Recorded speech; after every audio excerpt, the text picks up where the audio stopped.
we're always being told about different fraud schemes to watch out for. And there's a reason that we're hearing a lot about it. It's because 2023 was an historic year for fraud.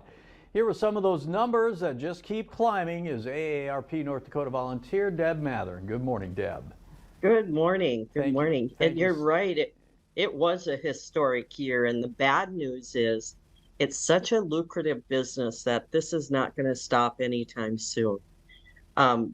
For the first time ever last year, theft numbers top 10 billion. Wow. I mean, that's a lot of money.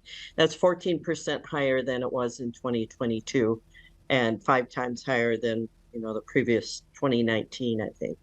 Those are some huge numbers, Deb. And I want to know, though, what types of fraud is being committed? Well, number one on the list is investment scams. That top the very top of the list. So more than $4.6 billion was lost in investment fraud. A lot of that was cryptocurrency, which is a whole nother segment. Most frequently reported were imposter scams. And that's where someone saying they're from a government agency or a company or person you trust pretends that there's someone else. The average victim lost $7,000. Now, for people on a fixed income, retirees, that is a lot of money. So, and last on the list was email. That was even higher than text messages and phone calls. So people are more trusting of emails, unfortunately. Yeah, well, $7,000. Those are eye-popping numbers, yet I believe we're only seeing the tip of the iceberg here because so much fraud isn't reported. Why do you think it is that people aren't letting the authorities know?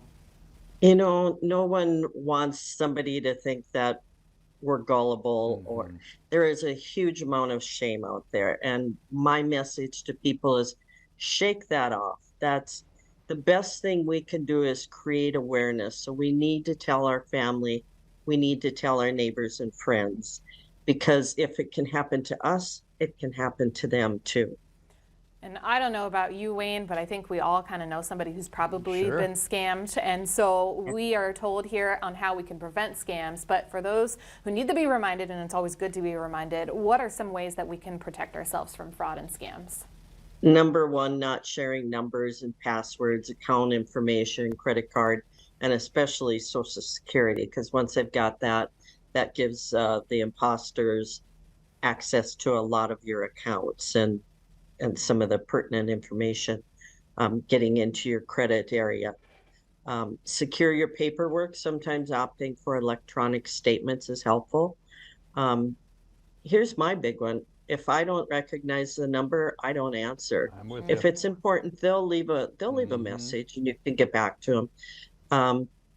And be wary of public Wi-Fi. I was sitting in an airport a couple of weeks ago and attempted to sign on to that airport Wi-Fi, or if you're in a coffee shop, those are not secure sites. Absolutely. Okay, there's no off season for fraud, so where can people go to talk to someone or to find out more information? Well, if this happens to you, be sure and contact your bank, credit union, credit card company, Social Security office.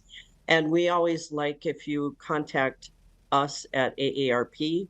The number is 877-908-3360, or visit our AARP Fraud Network site at aarp.org/fraudwatchnetwork. And also contact your local law enforcement. Right. Very important stuff to stay avoided. Don't be shamed. Exactly. I think is what we're saying. Deb Mathern, thank you for joining us here today on North Dakota Today. Thank you. Thank you.